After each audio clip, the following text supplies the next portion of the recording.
Hello everyone! We're back again for another topic. Are you ready for another learning session? Now let's get started! Welcome to English class. I hope everyone's doing great. This week, we will continue the part 2 of our discussion about analyzing messages conveyed in a text. Here are the objectives. Classify statements whether the positive or negative messages are literally or figuratively expressed.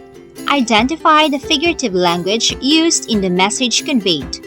And write a reflective essay on a particular topic by expressing your positive or negative message. Let us answer first this activity. Number 1. The figure of speech that uses overstatement to express a message is called A. Hyperbole, B. Irony, C. Metaphor, D. Simile. Number 2. Below are euphemisms for death except one. A. Passed away, B. Died, C. Deceased, D. Rested in peace. Number 3. Which of the following statements expresses a negative message? A. No pain, no gain, B. A friend in need is a friend indeed, C. The news hit me like a tsunami, D. Although my aunt lives abroad, she sometimes calls us to say hello. Let us have another one. In paragraph form, write your comparison and contrast of South Korean and Philippine nonverbal communication culture. Write your answer on a sheet of paper. Be guided by the rubric below when writing your composition.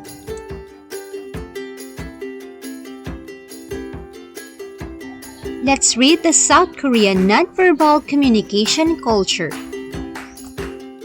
Physical contact, personal space, pointing, beckoning, hands, eye contact,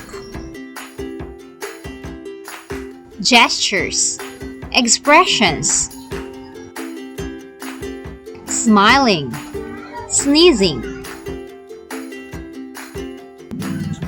Concepts on recognizing positive and negative messages conveyed in a text. Conjunctive adverbs and word connectors for comparison and contrast can also help you recognize whether a message is positive or negative. These word connectors introduce a subordinate clause that makes a sentence a complex sentence. Examples.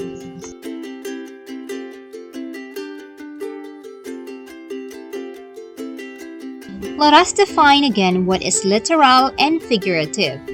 Literal means when the words or phrases mean exactly what they are supposed to mean. Figurative means when the message is implicitly expressed and departs from the dictionary meaning. Figuratively conveyed messages need deeper understanding and processing in one's mind. One would say something but mean the other. It is not always what one says, but how one says it. Hyperbole is the use of exaggeration or overstatement to emphasize a point. Simile is a comparison of two different things using as and like.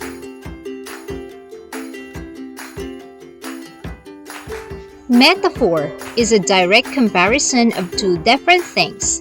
It does not use as and like.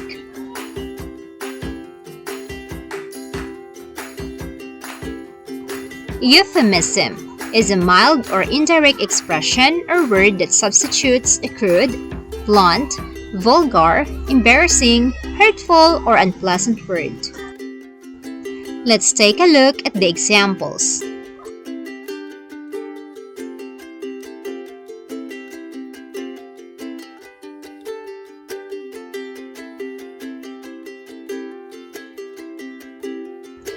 Generally, euphemism makes a negative message less offensive, but that does not change the fact that the message is still negative.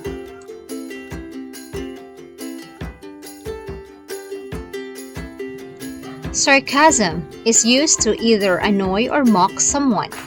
The negative message hides in positive expressions.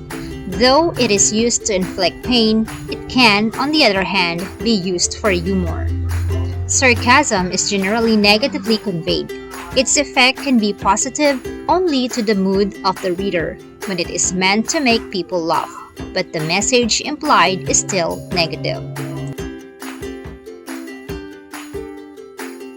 Sarcasm for humor is best when spoken.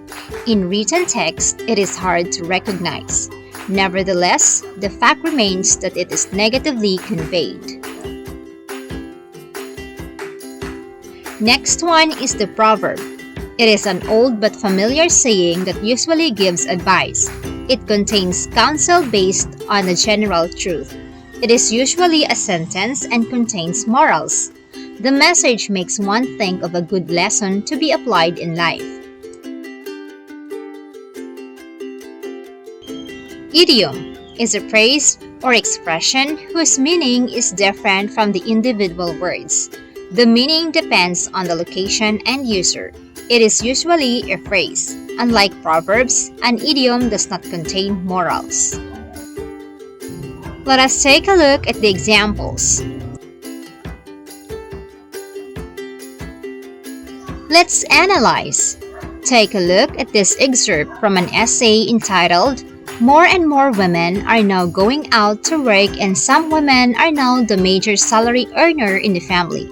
What are the causes of this and what effect is this having on families and society?"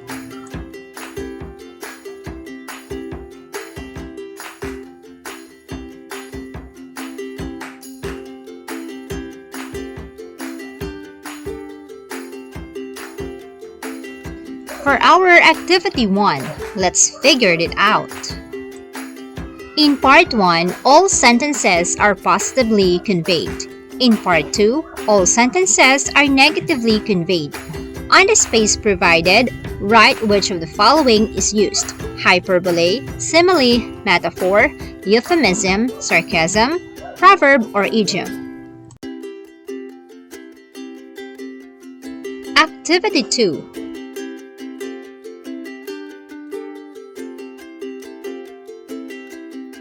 For activity 3, what do you mean? Draw the corresponding emoticon for each message conveyed in the text. Draw it at the tip of the call-out cloud. For positive message, you may draw any of this. For a negative message, you may draw any of this.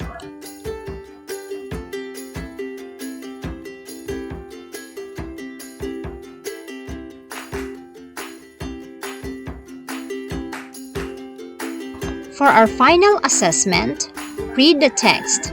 Put a check in the column labeled plus if the message is positive, or X in the column labeled minus if the message is negative. Then, under manner, write literal if the message is literally meant, and write hyperbole, simile, metaphor, euphemism, sarcasm, proverb, or idiom if the message is figuratively conveyed. Write your answer on a separate sheet of paper.